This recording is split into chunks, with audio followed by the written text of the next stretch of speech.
these divisions, they are man-made. We have vice, but we cannot see. We got to find a new way to be. This is a worldwide black family. No matter where you're from, Africa is still your home. Cuban or Dominican or Panamanian. No matter where you're from, Africa is still your home. Jamaican or American, Haitian or Brazilian. One Africa.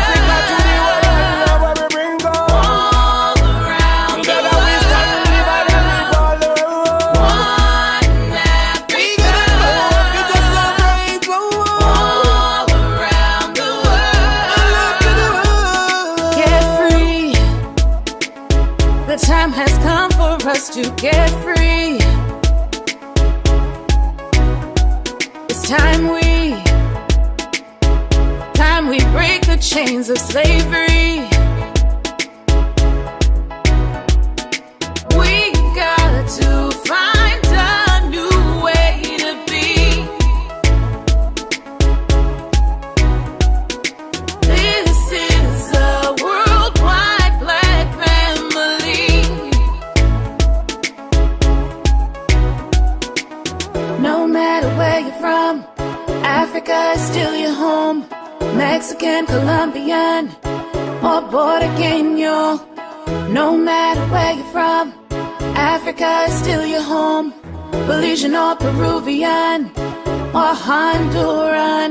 One Africa.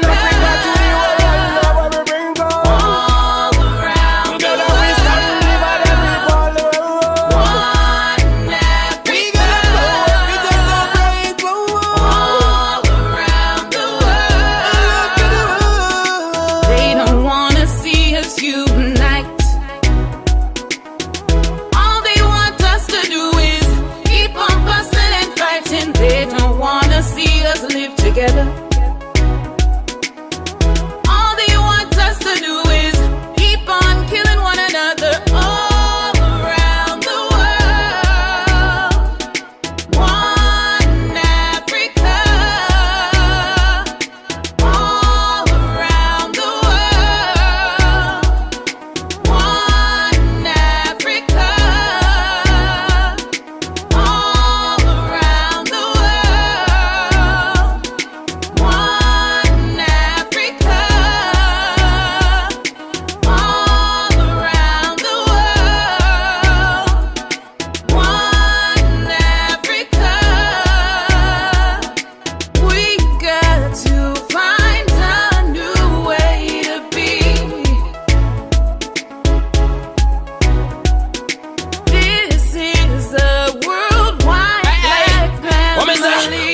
Black, I'm an African. From higher heights, I'm a militant. West Africa, me from an Vatican. We were born with the light, we under the sun. Repatriation is a must if you liberate yourself. We tired of the war and fight. Cause there is nothing you can do. Know yourself, you know your history. Work hard for uplift to new life. Freedom we need. God, I'm a mother of civilization. Peace to the world. One love, my religion. Together we are gonna build up the nation. No matter where you come from, we are one blood. Accept one another whenever you touch road. Listen me, see links to the globe. All for one for all, so the thing go.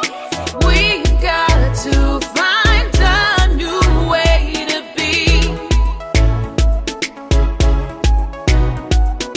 This is a worldwide black family.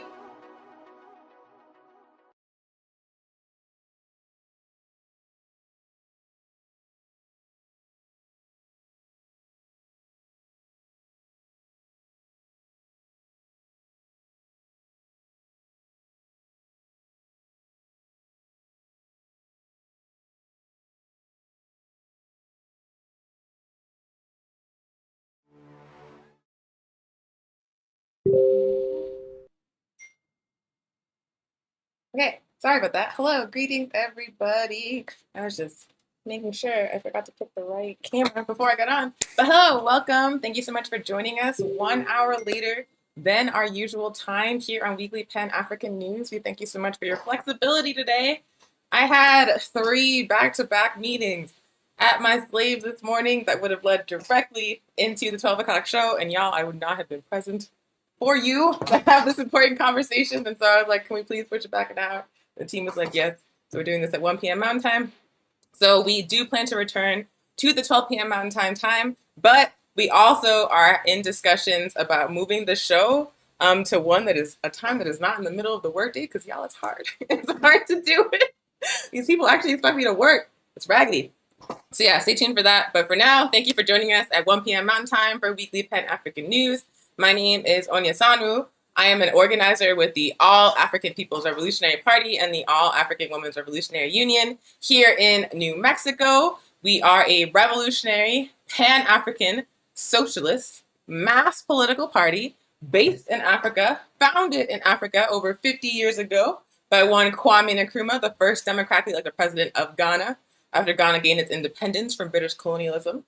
After Ghana gained its independence, Kwame Nkrumah gave a very famous Independence Day speech where he said that the liberation of Ghana was meaningless without the total liberation and unification of Africa. And he said that because he understood quite clearly that imperialism was not going to leave a free Ghana alone while it was completely surrounded by colonized nations. Ghana understood, and Nkrumah understood, that all of Africa needed to be unified, socialist, and free of imperialism and colonialism if Ghana's independence had any hope of surviving. So he called for the formation of the All African People's Revolutionary Party and the Handbook of Revolutionary Warfare, our blueprint for the struggle. And we have existed to this day, building Pan-Africanism worldwide. So this is our weekly program, Weekly Pan-African News. We've been doing this show for over a year at this point. We started at the beginning of the COVID-19 pandemic here in the United States. We very quickly realized that the U.S. government was not going to be able to organize an adequate response, and that in-person events were too dangerous to subject our people to. And so we were like, how the heck can we continue to build with y'all, to talk to y'all, to learn with y'all through this pandemic while not having too dangerous in-person events? And this show is one of many, many things that we came up with to do this work in a virtual manner, in a socially distanced manner. So thank you. So if you are a frequent watcher of the show, then you know that we always start with a couple of things. Also, good morning, Ramiro. Good morning, Marion. Good morning, Ricky. Good morning, Rebecca. All the hobies are here. Good morning, KD. Hello, everybody. Hello, Sam. It's so good to see you. Good morning, Mako. So good to see y'all. Thank you for joining us. Hit that like button, hit share, spread the word. But the things that we always do in our intro, we always call in an ancestor. Beginning of every single show that we have done thus far for over a year, we always call in an ancestor.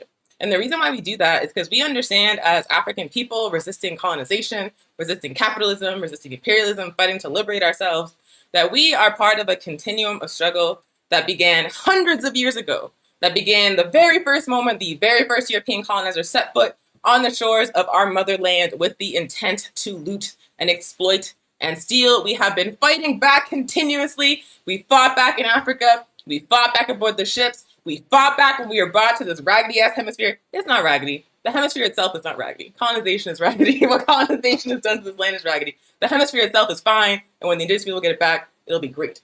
But that's why we're here. So we understand that we are part of a continuum of struggle that is over 5 centuries long. We understand that we could not be here today doing this work without the contributions of the Africans that came before us, that sacrificed, that struggled, that fought, that strategized to make sure that we could survive to fight today. And so we would be remiss, we would be dickbags, if we did not pay homage to those ancestors, if we did not lift up their memories, if we did not honor who they are, if we did not tell the basic truth about them, because this capitalist system lies about them all the time.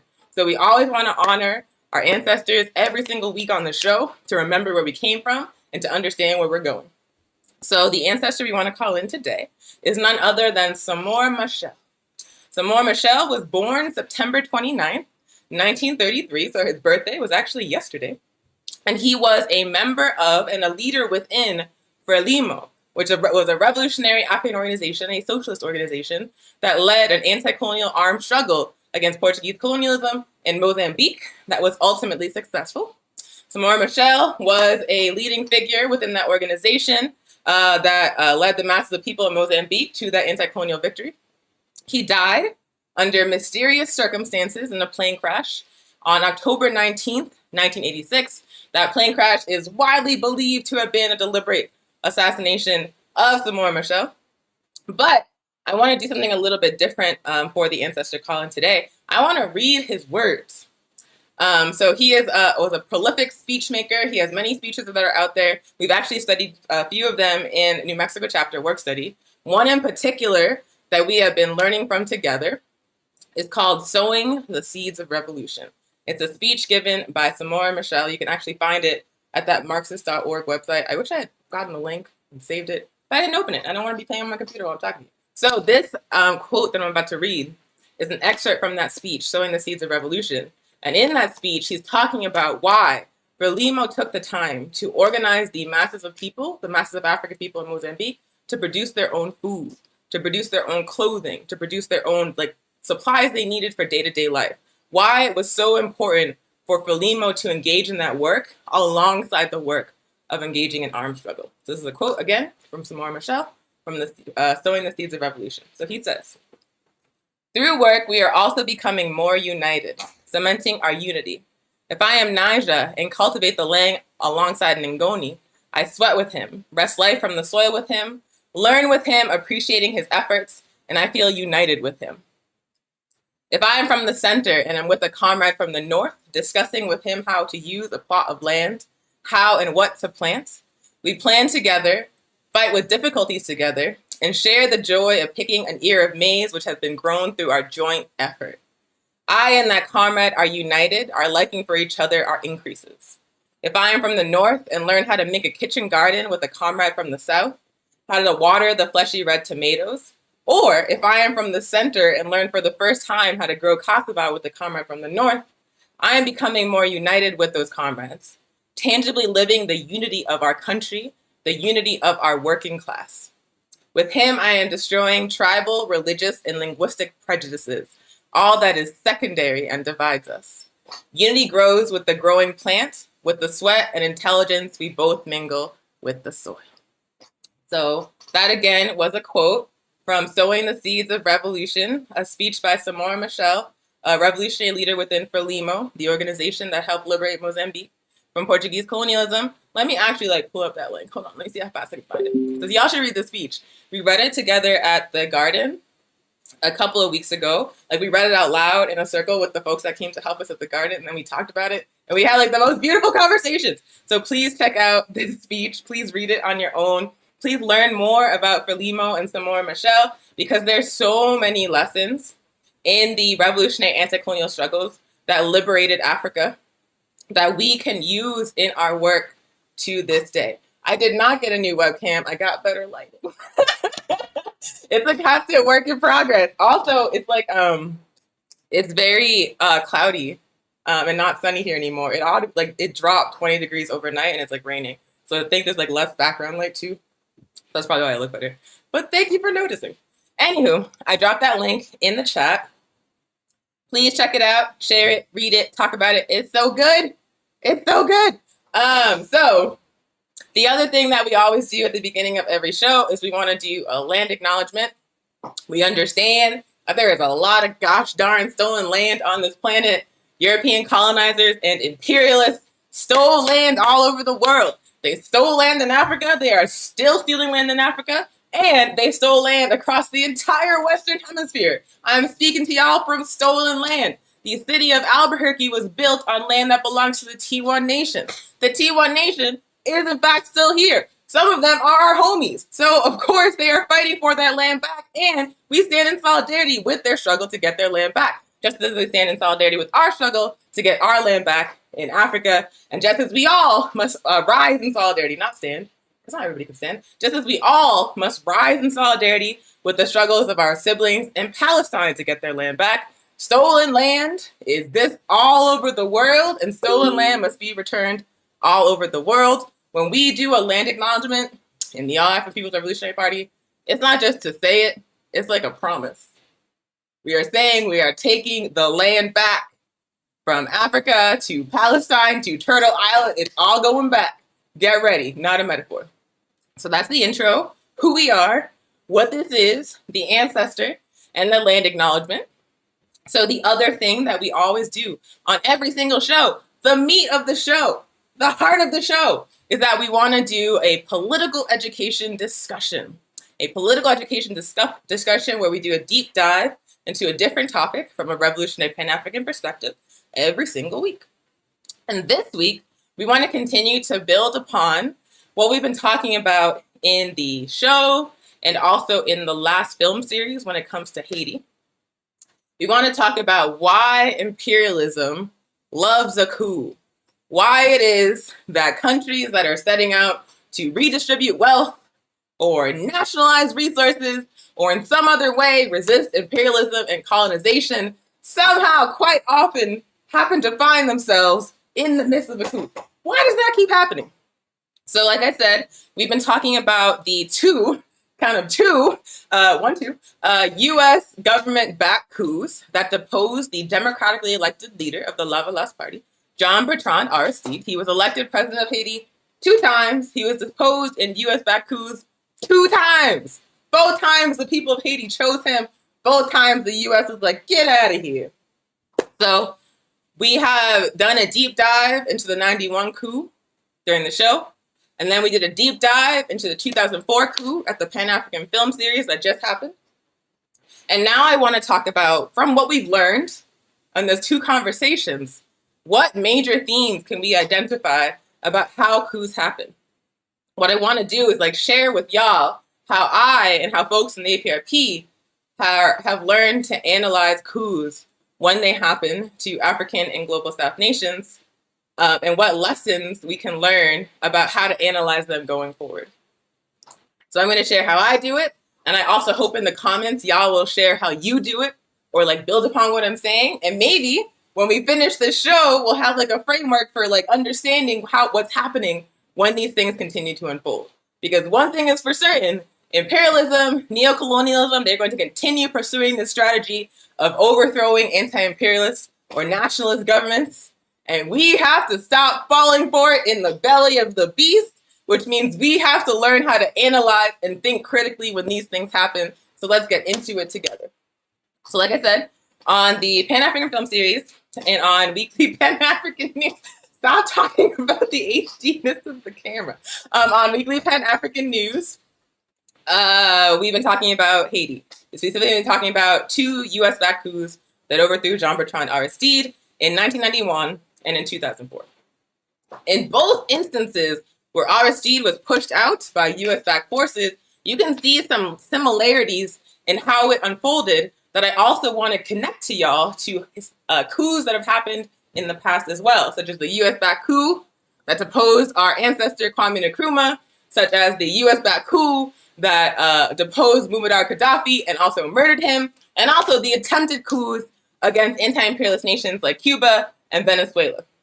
So first up, what are some things that we can learn about the 2 coups that overthrew Jean-Bertrand Aristide? One of the first commonalities I noticed between the 2 in 1991 and in 1994 is that there were a long period of attacks on Aristide himself, but also on his political party, Lavalas, and on the mass movement that supported him. Both times, Aristide was ultimately pushed out in a U.S.-backed coup. The process began long before by demonizing him in the U.S. press. Some of the things that were said about Aristide were accusations that he was calling for violence, like pushing the poor people to rise up in Haiti and attack the rich people, and that was somehow on Aristide. But as we already discussed at the film series last time, it wasn't that Aristide was calling for violence. He was actually explicitly condemning violence repeatedly. He was like a non-violent change kind of guy.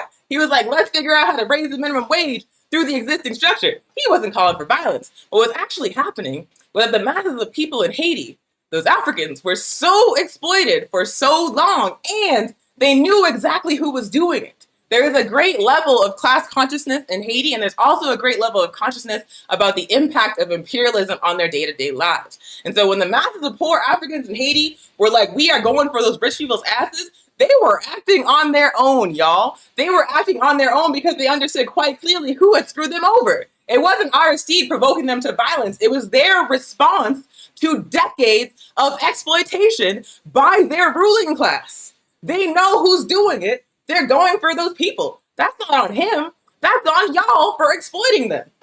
But in the U.S. news, in sources like the New York Times, coming from like State Department heads, coming from George H.W. Bush himself in 1991, were these consistent accusations that somehow Aristide was responsible for the retributive violence coming from the masses of poor African people in Haiti. And in that way, the U.S. media was used to begin to discredit Aristide, to say this man is not interested in change in the way we want it. This man is interested in change in a scary way, and that means we should oppose him. They also work, in addition to attacking Aristide, they worked to attack Lavalas, like I said, his political party, and they also worked to attack the movement that was backing Aristide. And the way that they did that was by spreading anti-communist propaganda. Another recurring theme. They said that they were secretly being backed by the Russians. They said that they had the intention of spreading communism to Haiti. Oh my God, in the U.S.'s backyard. Aristide has never been a communist. Aristide is a nationalist. Lavalas is interested in the redistribution of wealth. They're anti-imperialist, but they're not calling for working class control of the means of production. They're not actually calling for a socialist revolution, although they can certainly get there, and we hope they do. But they're very straightforward, let's raise the minimum wage, let's create more social service programs for poor people, let's open up more schools and hospitals. But the U.S. media and U.S. aid and Ned-backed forces, which we'll talk about more in a second, propagated the lie, spread the lie that Lavalas and Aristide and the people supporting him were filthy communists. They were going to bring a communist revolution to Haiti. And because people have been trained hardcore to fear and reject communism, they don't know what it is, but they know they're against it, they were automatically trained to reject Aristide, particularly within the United States. So I want to talk about how we see the same strategy of attacking the movement, attacking the leader, attacking the party, attempting to discredit them, trying to create violence, attempting to be filthy communists controlled by the Russians. You actually see a very similar thing happening in the Western response to Kwame Nkrumah.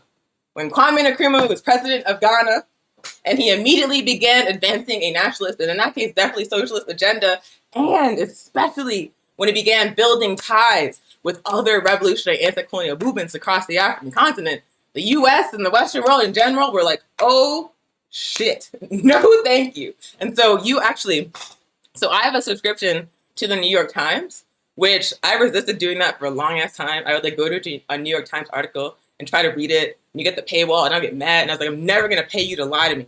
Ever. And then finally one day, I saw it was like hella cheap, and I was like, let me just do this. And then it was easier to read the articles, but they were still full of lies. But I realized if you get a subscription to the New York Times, you get access to their entire archive going back to the 1800s. You can read every single New York Times article that has been published for literally hundreds of years with a subscription. And like I said, they're full of lies, but it's useful because you can go back and search, say, 1966, February of 1966, and see what the New York Times was saying when Kwame Nkrumah was overthrown in that coup. You can also go back to 1965, 1954. You can go back all the way to when he took office and see what they were saying about this man. So I'm working on an article for Hood Communists about coups, and I was reading these archives to see what was the contemporary media analysis of Kwame Nkrumah. And what I found was that they were calling him a communist. They were talking about how he was working with the USSR and China, and how that meant Ghana was turning east, when Kwame Nkrumah was very explicitly no, we're not aligned, neither east or west.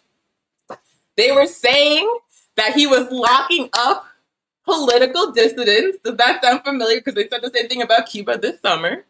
They were saying that he was mismanaging the economy. That's actually something that they said about Aristide as well. The United States sanctioned Haiti right before Aristide took office. The economy tanked.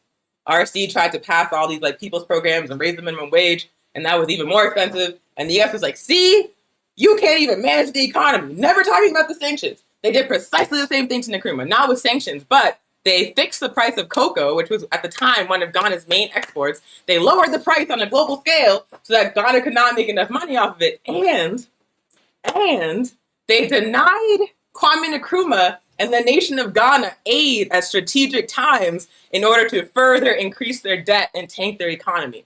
One time in particular was right after Kwame Nkrumah released his book, Neocolonialism, The Last Stage of Imperialism.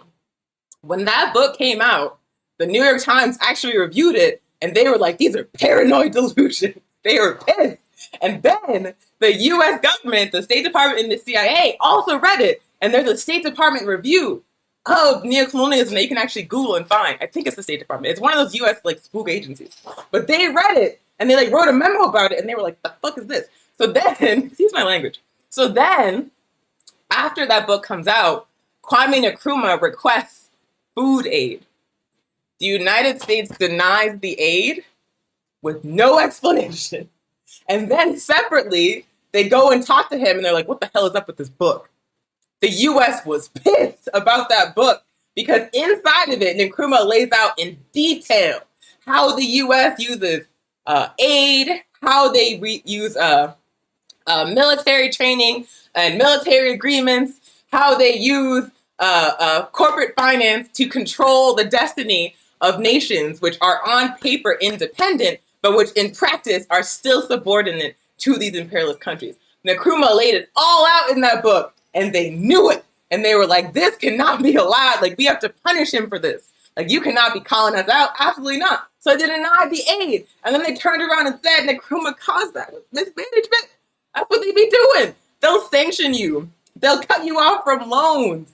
They'll cut you off from trade. And then they'll be like, wow, your economy's messed up. What the hell? Like, it's wild. It's wild. And they always do this. They always do this. Another example is Venezuela in the modern day. First, Hugo Chavez came to power, initiated the Bolivarian Revolution, or initiated the next phase of the Bolivarian Revolution.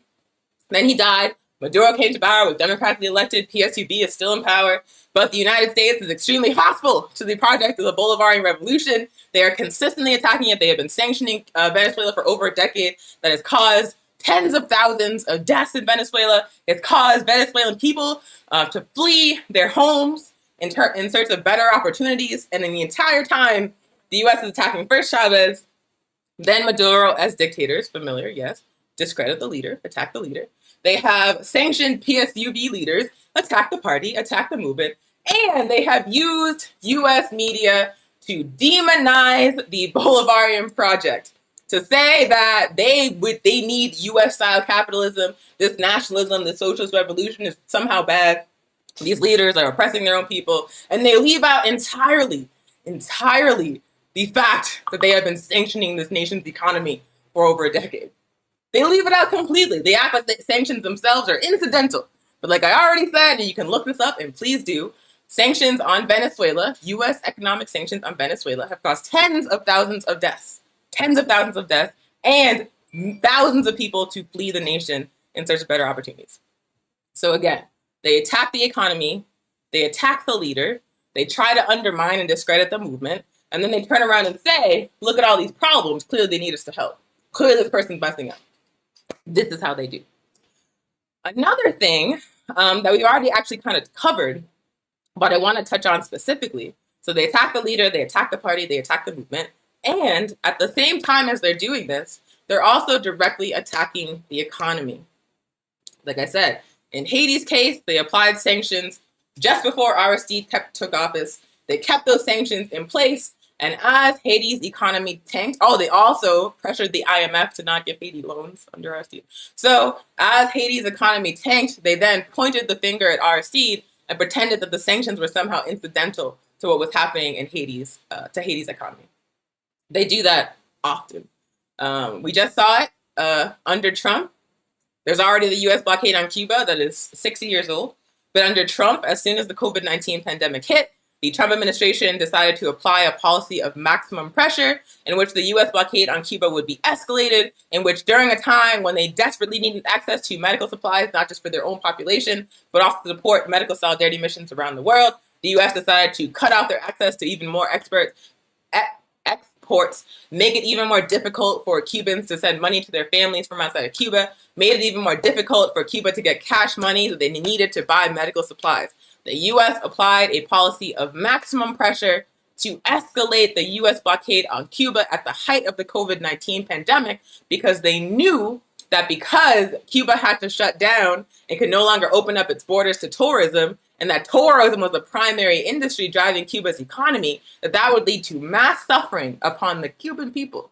Not the Cuban government, the Cuban people. And the intent of that was to make the Cuban people suffer so much that they would get frustrated, rise up, and overthrow their government. And we saw the fruits of that this past summer in July, when one day of protests across the island rocked the U.S. media. It was covered for much longer than the protests actually happened. And in all of the U.S. media coverage, they're talking about how people are they're just vaguely unsatisfied with the Cuban Revolution, how they're giving up on socialism, how everything's been mismanaged, but they never at any point mention the U.S. blockade. The U.S. blockade has cost the Cuban economy billions of dollars over a 60-year period, but if you were to talk to CNN or the New York Times or even Al Jazeera, as a matter of fact, you would think it was completely incidental to the problem. You would think that Cuba's economy was in the tank simply because of socialism or some kind of bureaucratic mismanagement. They never talk about the sanctions. They never talk about the attacks on the economy. They certainly didn't talk about how they controlled the price of cocoa to undermine Kwame Nkrumah. They always attack the economy and then hide their hands. That's what they be doing. So yeah, attack the movement, attack the leader, attack the party, attack the economy. Other themes that we see in the U.S.-backed coup against RSC, the two coups in 1991 and in 2004, that we can also observe in additional coups that have happened that have been backed by imperialism, are the practice of training and funding the opposition. So they want Aristide out, they want Nkrumah out, they want Maduro out, but they need someone who can go in there and in place. They need a puppet. They need someone who's going to do their bidding. What did Frantz Fanon say? There's Men in Africa who, when music plays in Paris, the Men in Africa dance. They need people like that.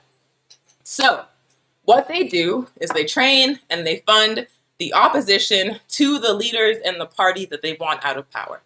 And some of the ways they do that we can see quite clearly in the recent coup that happened in Guinea. When that coup unfolded, there were masses of people, masses of Africans in the street celebrating that this leader, Alpha Condé, was out of power. Without question, the man was quite unpopular. And so for a moment, there was confusion in the Pan-African movement, at least on the internet. People were like, the masses are in the street. This guy was trying to hold on to power for a long time. This man has ties with the United States on some level, so maybe this is a positive thing. But when it was revealed who actually carried out the coup, it became very, very clear that even though Alpha Condé himself was not the leader that the people needed to lead them away from imperialism, the people who replaced him were no better. Because the people who replaced him were led by a man, I'm going to mangle this name, but I'm going to try it, named Colonel Mamadi Doumbouya of the Guinea Armed Forces. That was the leader of the coup that deposed Alpha Condé on September 5th, 2021. You can see by the colonel in his name that this is a military figure. And when his background was investigated, it was quickly discovered that this man, Mamadi Doumbouya, had been trained not just by AFRICOM, which is the U.S. military's Africa Command, but also by French military forces. And additionally, this man had received security training in Israel. Yes, in Israel. So, far from being a populist leader or a people's mass movement leader who was simply pushing a person who had held on to power so long out, this man had actually been trained at all levels of his career by precisely the same imperialist forces that are stealing land and resources in Africa as we speak. So off top, you already know something is off with this situation. This seems to be a lateral move. Additionally, when the coup leaders deposed Alpha Condé, they released a statement, which to me was very telling. I feel like it's a very, very good practice to not just like read the surface level details of something unfolding, but to like read like what the people involved are saying, what they're doing, who they know, to like truly understand the situation. Because these coup leaders released a statement, specifically Colonel Mamadi Doumbouya released a statement in which he directly insults Sekou Touré. For folks that don't know who Sekou Touré is, he was the first president of Guinea who, under the PDG party, helped to liberate Guinea from French colonialism. But in this statement, so he lit like Guinea decolonized because of the PDG and because of Sekou Touré and the massive people in Guinea, of course. So this is a person who is a hero in Ghanaian history, unless you are coming from the perspective of the imperialists. So in the statement that this Colonel Mamadi Doumbouya gave upon taking power in Guinea, he literally says, Guinea has never been free. We have faced decades of authoritarian dictatorship, beginning with the year that Sekou Touré took power. I was like, what? So French colonists, there was never a period where there was like an anti-colonial struggle against French colonialism led by the PDG and Sekou Touré? You're saying that was a bad thing? This is what you're saying? You person trained by the French military? Okay. But so in addition to the Sekou Touré slander, like out of nowhere, the man's been dead, like mind your business. Why don't you just like read his words, leave him alone? But in addition to the Sekou Touré slander out of nowhere, this statement by Mamadi Doumbouya also said that we plan to have no interruption whatsoever in Guinea's exports. We're going to continue the free flow of resources like bauxite from Guinea, and our partners should expect no interruption. So first he said Sekou Touré was an authoritarian dictator and Guinea had never been free. And then he said Guinea will remain open for business as we are dissolving the constitution, parliament, and governing structure. Like, it's just the priorities on display in that statement were very interesting to me. So always look at what people are saying. Certainly, if someone takes a position in open opposition to historical anti-colonial struggles in an African nation, that's probably a red flag. And if they're saying, don't worry, the bauxite will keep flowing, don't worry, the resources will continue flowing outwards into the hands of capitalists, that is another red flag. That is a clear indication that that's not a person that is for the well-being of the massive people in Guinea. This is a person who was like, this old guy is not doing it right. Let me get in there so I can make money as well. So this example in Guinea with this colonel that was trained by AFRICOM and NATO has actually been repeated throughout the African continent over the last 13 years. There was an article published in Hood Communist today. They're up already before the show. Go me. Talking in detail about this coup. I'll post the link in the chat right now. The article is called Guinea and the Military Coup Incubator AFRICOM. It's written by Netfa Freeman of the Black Alliance for Peace and Pan-African Community Action.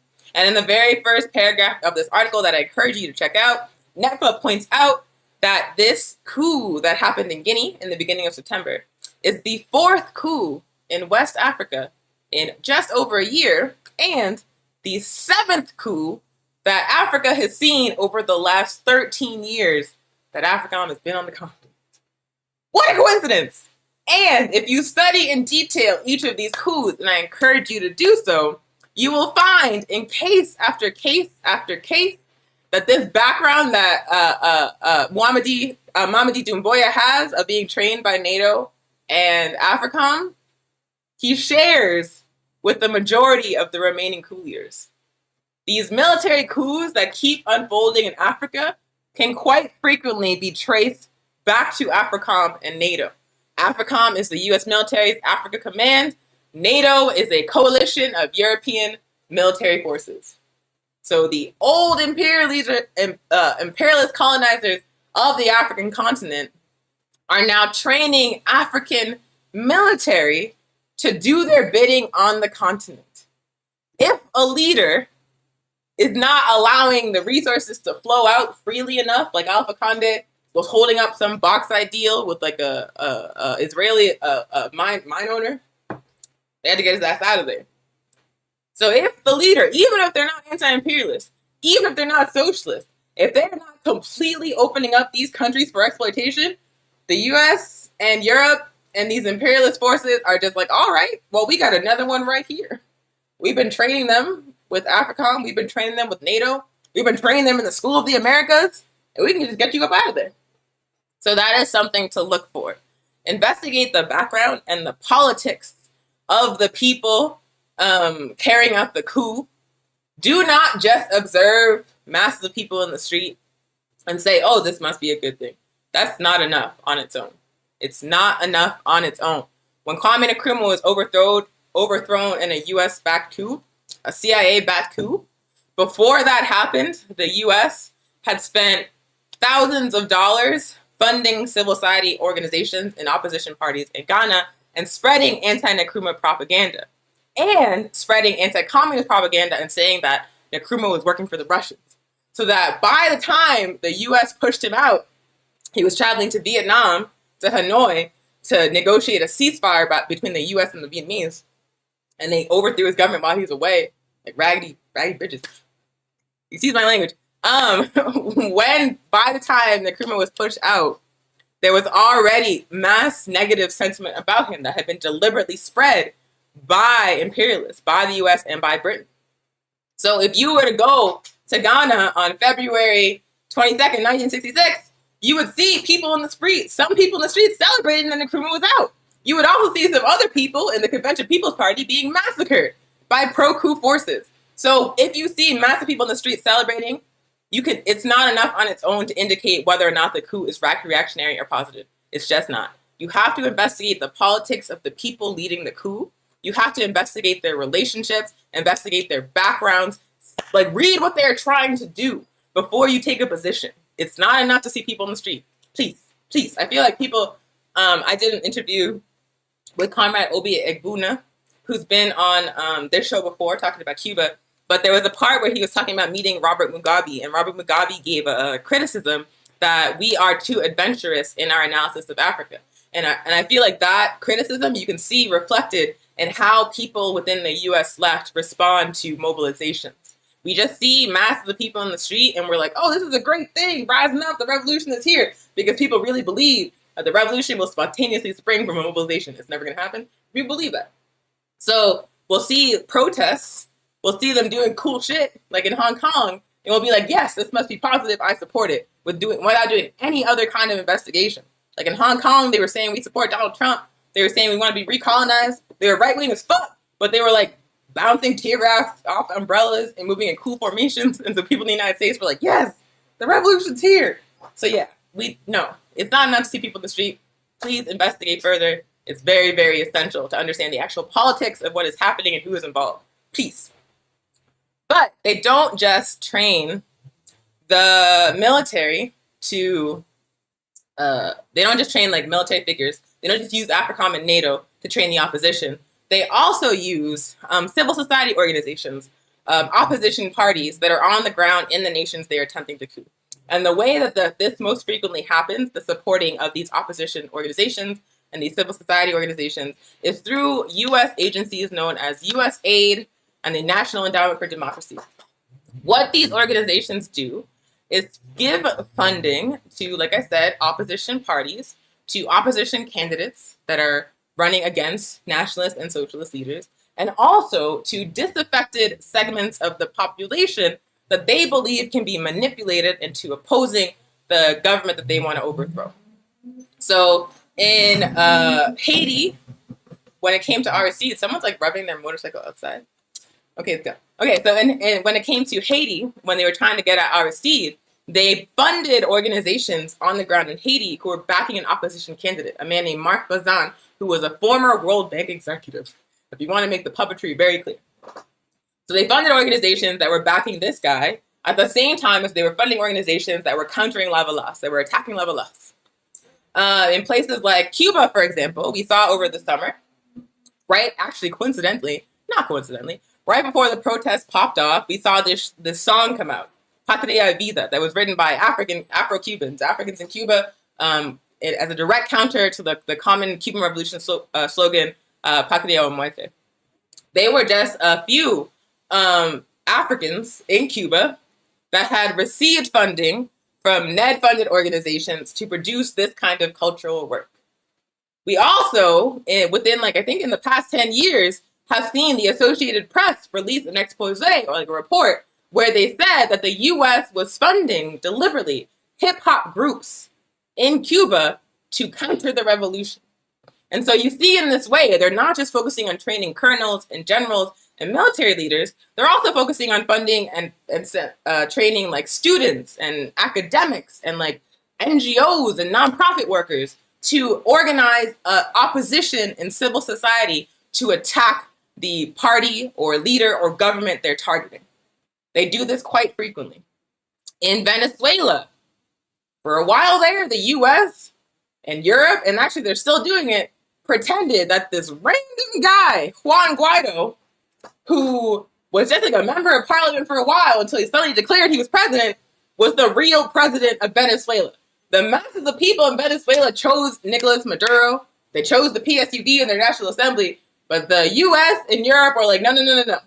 This guy declared himself president, so this is the president of Venezuela, and they gave him millions of dollars to carry out that farce. I believe the Biden administration still recognizes him as the legitimate president of Venezuela. This man has never run for office or never run for president. No one voted for him. When he came out, people in Venezuela were like, who the hell is that? But this is who the U.S. says is the president of Venezuela, and they give him millions of dollars. They also fund opposition parties in Venezuela and in other places that they're targeting for regime change. Actually, the same thing, I was reading a Salon.com article about Libya in the run-up to the NATO-backed overthrow of Gaddafi. And the article was about these youth in Libya, these young people that were using a hashtag to spread anti-Gaddafi sentiment. And they were talking about how Gaddafi was authoritarian and the mass of people are against him. And they're organizing a grassroots revolution on the internet. I was like, if these people are in Salon.com, this is a bunch of bullshit. But you see that same strategy of funding youth groups and even racial justice and gender and queer liberation groups to spread counter-revolutionary politics. And they are oftentimes, when you follow the money, it's coming from the National Endowment on Democracy and U.S. aid. They fund civil society groups to create mass movements that can be backed with military force to overthrow revolutionary governments. They do this often. And this is also something that people in the U.S. left fall for quite frequently. We see a hashtag SOS Cuba, SOS Nicaragua, and we're like, the revolution is here. Clearly, this is completely genuine. When SOS Cuba came out, it was tens of thousands of tweets from out of nowhere. Many of them coming from accounts that were a few weeks or a few days old. And people started using that hashtag and spreading it, talking about Cuba's dictatorship. And I was like, good Lord. Good, we gotta vet these hashtags. We gotta vet these hashtags. So yeah, this is what they do. USAID and the National Endowment for Democracy back civil society organizations, puppet opposition candidates, disaffected people, academics, ultra-leftists, and other opportunists in order to create a mass movement on the ground, or a movement, it's not usually not mass, a movement on the ground that can be paired with military force and economic attacks to engage in regime change. This is what they do. So we talked about how they attack the movement, attack the leader, attack the people supporting the movement and the leader.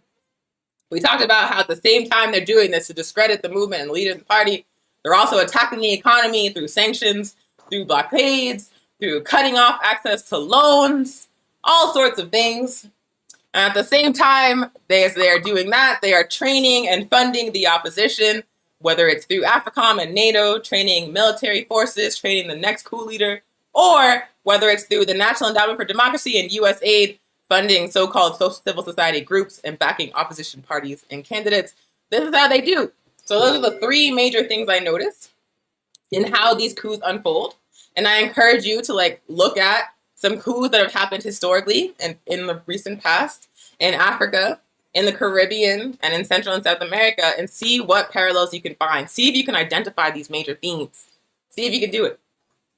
And hopefully we can start to think more critically about why these things are happening and also how they're happening. So when the next inevitable time imperialism tries to engage in regime change against a nationalist or socialist or anti-imperialist nation, that we can recognize what's happening and call it out faster. Like it happened in Bolivia too. It happened in Bolivia too. The funding of the opposition, the training of military forces, the attacking of the leader like Evo Morales. When the coup was unfolding in Bolivia, I saw people on Twitter calling him patriarchal. I was like, word, like, okay. And then when the fascists replaced him and started like lynching indigenous women in the street, was that patriarchal or not? But that happened, and a lot of the Western left was like more engaged in talking about the contradictions of Evo Morales and the Mas Party, and they were in like calling out what was actually happening. And then a fascist took power, and those same voices were silent. But luckily, the masses of people in Bolivia, the African and indigenous people of the Mas Party, the poor and working class masses of Bolivia, were organized and were able to take their power back. Were able to chase the fascists out, and now people are being prosecuted in like the most, it's like so satisfying. But they had to do that because the Western left was too busy jerking off talking about minor ass contradictions. So we gotta stop. We have to stop doing this. Like, stop falling for it. It's like our government covering it out. We pay taxes. We pay money from our checks, every paycheck, to the people that are carrying this out, and then we back them up rhetorically when they do it. Stop. No. So yeah. So when I hear about a coup that's happening in a global South nation, in an African nation, or any kind of colonized nations, there is a few red flags that I look for in terms of how the US media talks about it. One of the major red flags for me are when in the run-up to a coup, they refer to a leader as authoritarian. As authoritarian. At this point, that is a word that has no meaning besides like raw anti-communism, y'all. Like when you in the New York Times have the same analysis of a leader, it's time to assess your critical thinking skills, because they always do this. They call it Nkrumah authoritarian. They call it Aristide authoritarian. They call Nicolas Maduro authoritarian. They call Diaz-Canel authoritarian. They call Evo Morales authoritarian. Like, y'all, every time they are getting ready to push someone out they don't like, they start calling them a dictator. They start calling them authoritarian. Meanwhile, the U.S. government like openly and happily works with Saudi Arabia while they're like cutting people's heads off for like being gay. You know what I'm saying? Like, they don't actually care about a dictator. They don't care about, a repressive state, as long as that repressive state is aligned with the interests of capital. If that's the case, they're completely fine. Like, Moise Jovenel was a puppet leader in Haiti that, while in power, used Haiti's military and police forces to massacre the Haitian people. Despite that, the Haitian people were constantly in the streets fighting back, constantly saying, "We want you out." For 3 straight years, the Haitian people were in the streets saying, "We want this authoritarian leader out." And do you think that the U.S. media attacked Moise Jovenel? No. They didn't even report on the protests, which I'm going to talk about more in a second. And in fact, when Moise Jovenel was assassinated just this past summer, the U.S. media printed like fawning obituaries, talking about his mama and his wife and his kids, talking about his so-called contributions. Meanwhile, this man was like sicking the police and military in Haiti, like killing Africans in Haiti to do the U.S. bidding for years. They don't care about an authoritarian leader. They don't care about a leader oppressing their own people. They'll put in the leader that does that and back him to the death. They don't care. So when I see that on the news, I'm like, I should read more about that person. Every time. Because when the U.S. news calls you authoritarian, it's probably because you're actually anti-imperialist, to be honest with you. Other things that are red flags for me are when media coverage about a nation that is being attacked by imperialism mention economic woes with no additional context. Or they say economic woes and they strongly imply it's somehow intrinsically the fault of the government that's in power that's being attacked by imperialism.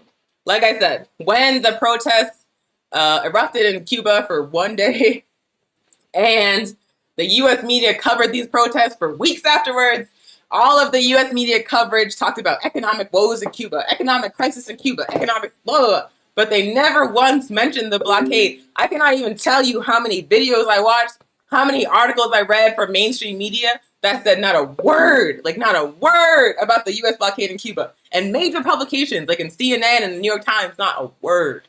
Not a word. Like, we've already established the U.S. blockade on Cuba, which has lasted more than 60 years, has cost the Cuban economy billions of dollars. Like, we've already established the Trump administration escalated that blockade at the height of the COVID-19 pandemic when Cuba couldn't even rely on tourism to make money. As we've already established, the Biden administration continued to escalate that blockade during the ongoing pandemic in a continuation of the Trump administration strategy of maximum pressure. So why is it that people are not connecting protests about economic conditions to this blockade? Why are they not even talking about it? Why are they talking about an economic crisis in Cuba without just talking about the primary factor driving that crisis? Because they are trying to present you a particular picture. They're trying to demonize the Cuban Revolution and socialism. They can't say this shit would be working fine if not for the fact of that we were blockading them. So instead they say, oh, the people don't want socialism anymore. They're really poor and they can't eat. And they don't talk about why. So when you see economic woes discussed in a country being attacked by imperialism with no context, figure out where the economic woes are actually coming from. See if the US or the UN or the European nation have sanctions on that country. Figure out where the woes are coming from. Don't just repeat it. Also, another red flag in media coverage that is like a major one is when you see fawning coverage of protests in a particular nation in the US media.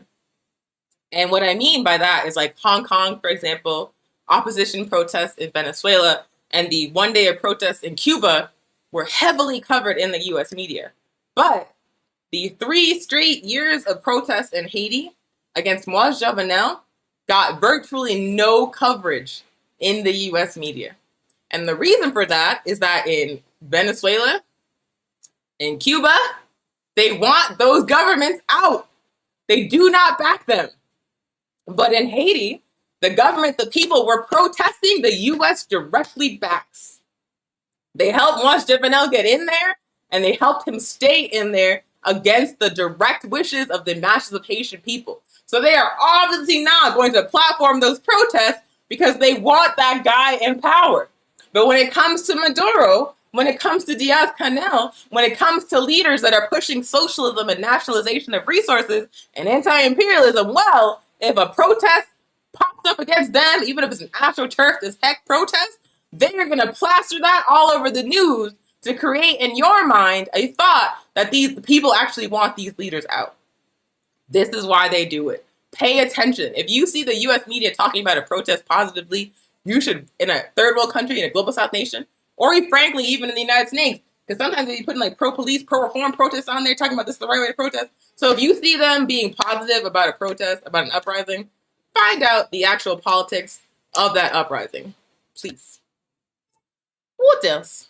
Oh yeah, and then the last thing that you should like keep in mind, it's not so much like a red flag, but it's like an analytical tool, I'll say, is that you should study the leaders that are being demonized. Study the leaders that are being pushed out. Study who they are. Study their political backgrounds. Study their relationship to the masses of people. Are they making anti-imperialist moves? Are they criticizing openly U.S. imperialism like Nkrumah did in Neocolonialism? Are they talking about nationalizing resources? Are they saying, like Evo Morales, that Bolivia should have control over its own lithium? Are they talking about raising or improving the conditions of the masses of poor people? Like Aristide wanted to raise the minimum wage in Haiti from 38 cents to $1, and U.S. corporations like Haynes that manufacture their goods in Haiti for exploitative wages were like, no, thank you. So pay attention to what the leaders that are being targeted are actually trying to do. And oftentimes, it's not cut and dry. They're not going to be like, I'm a Marxist-Leninist. I'm against imperialism. It's very rarely like that. They're going to be saying, I want to raise the minimum wage. They're going to be saying, I want to nationalize resources. They're going to be saying, we don't want to work with the U.S. military. We don't want military bases in our country. Pay attention to what they're actually saying, even if they're not, perfect revolutionary socialists. But if they're engaging in a way that is for the people in essence, anti-imperialist in essence, that makes them a target. So pay attention to who they actually are and what they're actually doing. So yeah. So that is how I analyze a coup. Let me see. There's so many comments. It's so hard. It's so hard to scroll back. Ramiro and Saliflor saying hi. Hold on. Oh yeah. So Saliflor is saying, or Ricky is saying, Youth movements always seem to be weaponized to support coups. Yes, they manipulate the heck out of the hashtag generation. They manipulate the heck out of folks that have who have an analysis perhaps of like gender, race, and identity, but who struggle to connect that analysis to anti-imperialism and to class struggle. Like that is an opening for them to be weaponized against revolutionary states. So yes, that happens all the time. Youth movements always seem to be weaponized in support of coups. Max says, remember when the protests broke out this year, the message was clear, US, OAS, UN out of Haiti. They were naming names. Absolutely. That's another reason why for 3 straight years, the mass of people in Haiti were on the streets. They were burning down police stations quite frequently. It happened in Minnesota one time, and it got all these cover stories. It happens in Haiti like every 2 weeks. Not a word in the US press. And the reason for that is precisely what Max said. The Haitian people are clear on who is screwing them over. They are clear on what is happening. They did not want Moise Juvenal, and they knew exactly who put them in there. They knew exactly who was exploiting Haiti, knew exactly who overthrew Aristide. They were saying UN, they were saying Organization of American States, they were saying US out of Haiti because they know who is doing what to them. And imagine a sign that says US out of Haiti on NBC News. They're not doing that. They're not going to do that. That's why they weren't covering those protests. Let me see. Someone is saying imperialists and their lackeys can't help themselves. KD says, reminds me of Clinton's Touré jab at John Lewis's funeral. That was like super telling. Yeah, I don't know if folks remember that, but Bill Clinton spoke at John Lewis's funeral. John Lewis was in SNCC alongside Kwame Touré, so they knew each other.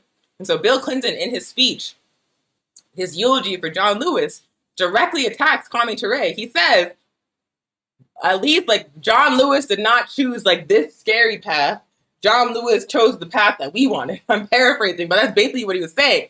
Kwame Touré was an anti-imperialist. Kwame Touré was a revolutionary socialist. Kwame Touré would never call himself an American, was in open opposition to the U.S. empire. So Kwame Touré is a model that terrifies people like Bill Clinton. He terrifies them like years after his death, decades after his death. Bill Clinton, he's still living in Bill Clinton's mind, rent-free. And Bill Clinton threw that out there at John Lewis's funeral because John Lewis, you know, he may have started off with like genuine intentions, but he ended up a pure puppet of our oppressors, to be honest with you. And that is what Bill Clinton would like from any kind of African leader. Please be a puppet.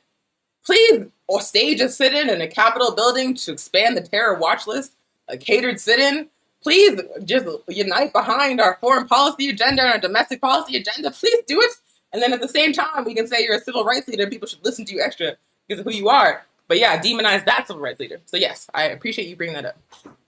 What else? Hearing that an African in the military is trained by Africa or the French military is not abnormal, which is a large part of the problem.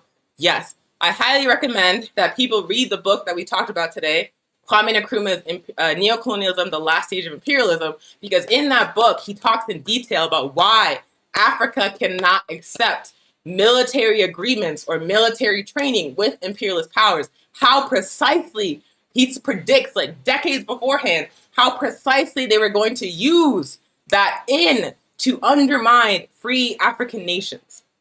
And Kwame Nkrumah was just one of the first in a wave of military coups that unfolded across Africa in the 60s, 70s, 80s, into the present day that deposed revolutionary nationalist leaders and put in place puppet military governments, some of which stayed in power for decades. So yes, please read that book to understand why it is so common that African military forces are being trained by imperialist agencies like AFRICOM and NATO. It's not a coincidence. It's actually an intentional strategy that we have to understand. What else? Ricky confirming that Guaido was never on the ballot. Katie saying the U.S. has no qualms about shoehorning some guy into an unelected presidency. Talking about Guaido, like that was really wild. Like he never ran for office. They never voted for him, and the U.S. is like, this is your president, and gave him all the money while continuing to sanction Venezuela. Like, that was wild. And even though he got all this money from the United States, all this military backing, all this political backing from the U.S. and European leaders, he still was not able to organize any kind of movement to support him. Every time he tried to, like, make his move and take power, it just didn't work out. It was a farce because they didn't want him. Maduro is the elected leader. Ricky says, stay on top of Nicaragua right now, y'all. The U.S. just sanctioned them and elections are in November. You know what that means. That means some more regime change attempts are absolutely coming. So yes, please pay attention to Nicaragua. What else? What else? The U.S. installs despots. Absolutely. The U.S. does not hate despots. The U.S. backs despots. The U.S. is a despot machine. They produce these people. They're not against it. So yeah, when you hear them calling a leader authoritarian, they don't actually care. That's not what it's about. That's not what it's about. So look deeper.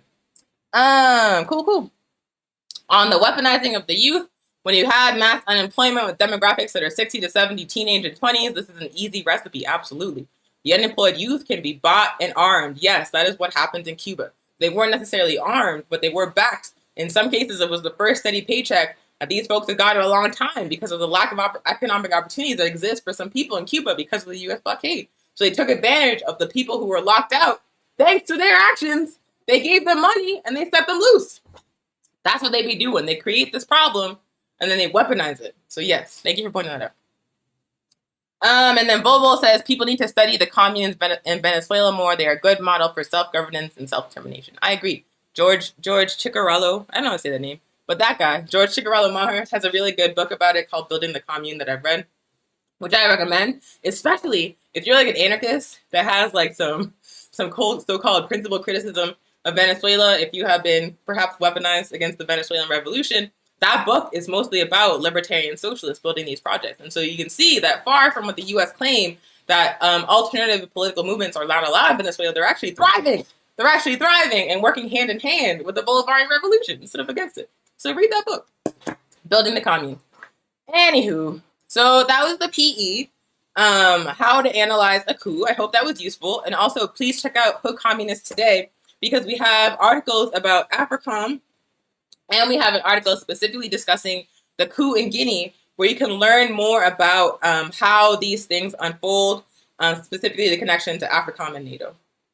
So I'm going to put those links in the chat, and please check that out. And we also have 2 other articles on the blog today, including a review of that the newest Netflix show about Malcolm X. So yeah, it's great. Check it out. Anywho, let's keep moving so I can wrap this up soon, because I am tired of talking.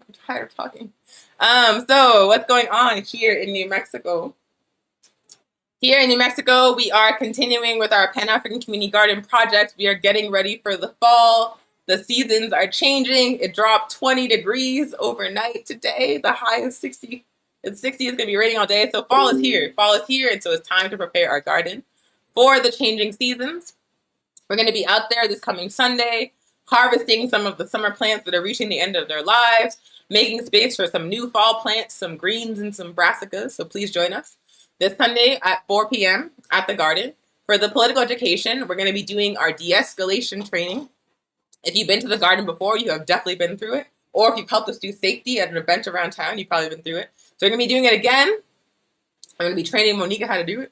And we're also going to be talking about why it is that we engage in these de-escalation trainings. Like, how does it fit into the larger strategy of community defense that all African People's Revolutionary Party is pursuing? So please join us. It's completely free. We'll have food, we'll have music, we'll have the de-escalation training and some PE.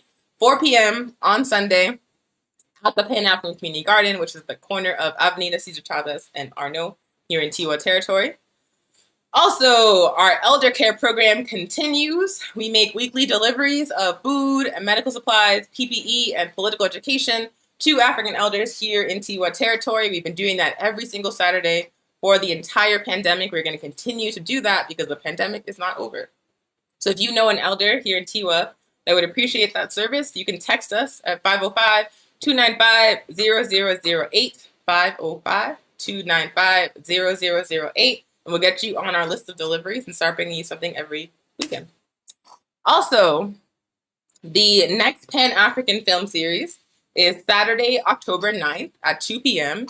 And we're showing a documentary that I'm extremely excited about, Mugabe, Villain or Hero. It is a film about Robert Mugabe, former president of Zimbabwe, and also a revolutionary leader within ZANU-PF, the organization that helped liberate Zimbabwe from British settler colonialism, and also started taking the land back. So Mugabe is one of these leaders that has been called authoritarian, that has been targeted when he was in power by sanctions. Zimbabwe was sanctioned as soon as they started taking the land back by the US, by the UN, and by Britain. Bernie Sanders, by the way, voted for that. I just found that out a few weeks ago. But because of the attempts to demonize Mugabe, there is quite a bit of controversy surrounding his legacy. And so this documentary is going to look at both sides of the question. And that's why it's called Mugabe, Villain or Hero. So please join us Saturday, October 9th, 2 p.m. Mountain Time for the Pan-African Film Series. We're going to have a conversation about a controversial figure, and everybody can share their feelings about it after watching the documentary. So this has been Weekly Pan-African News. My name is Onyesanu. Again, I'm an organizer with the All-African People's Revolutionary Party here in New Mexico.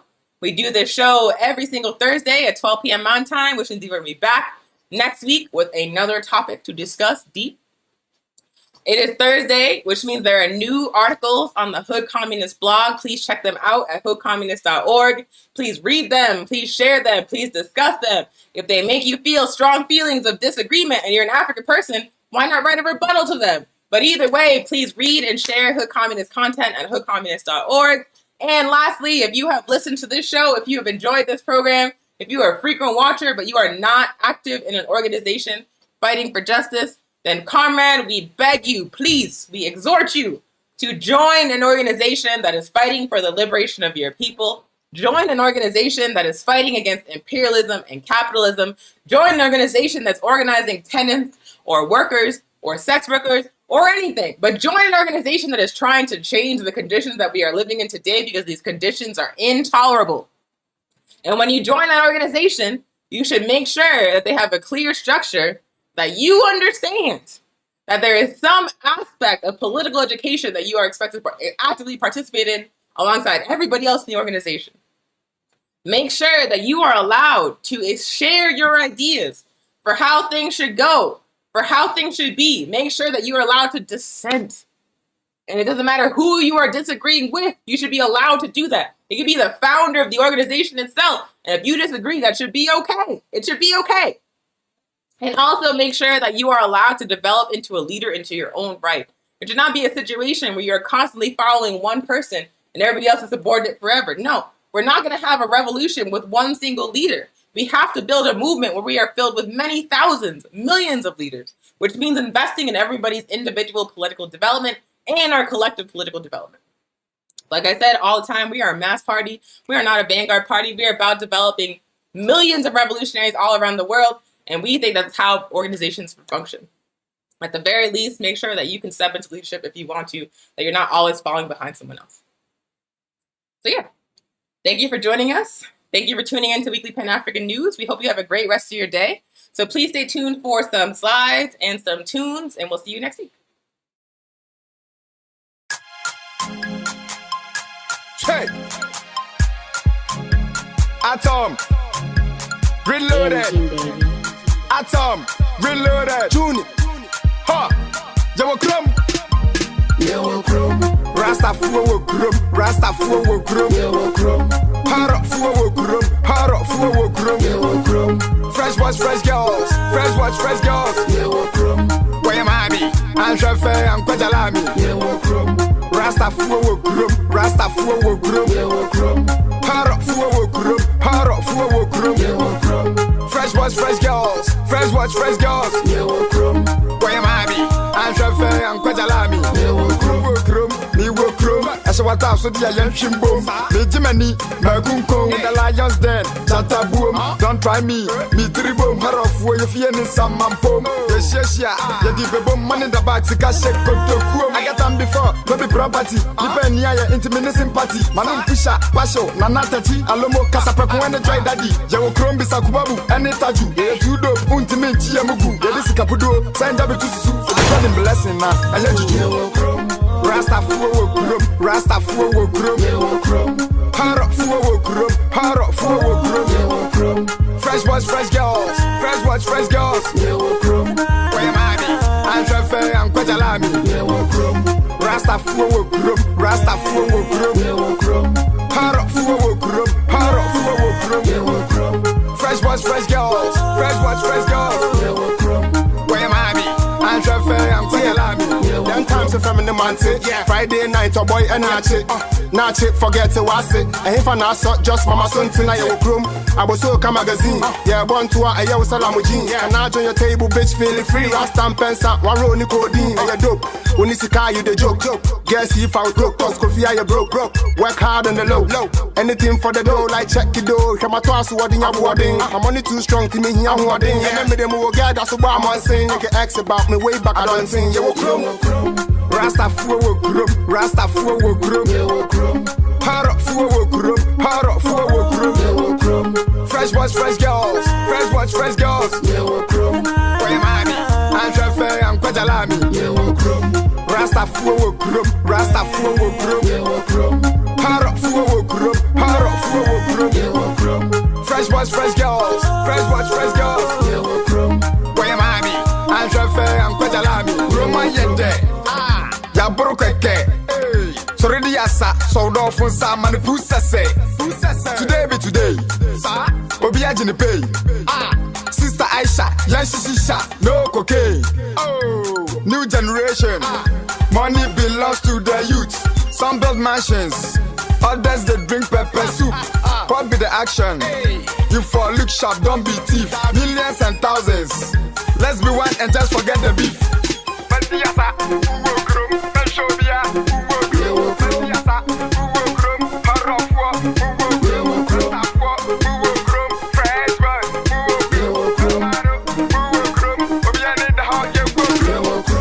Rasta fuwa groom, Rasta fuwa groom.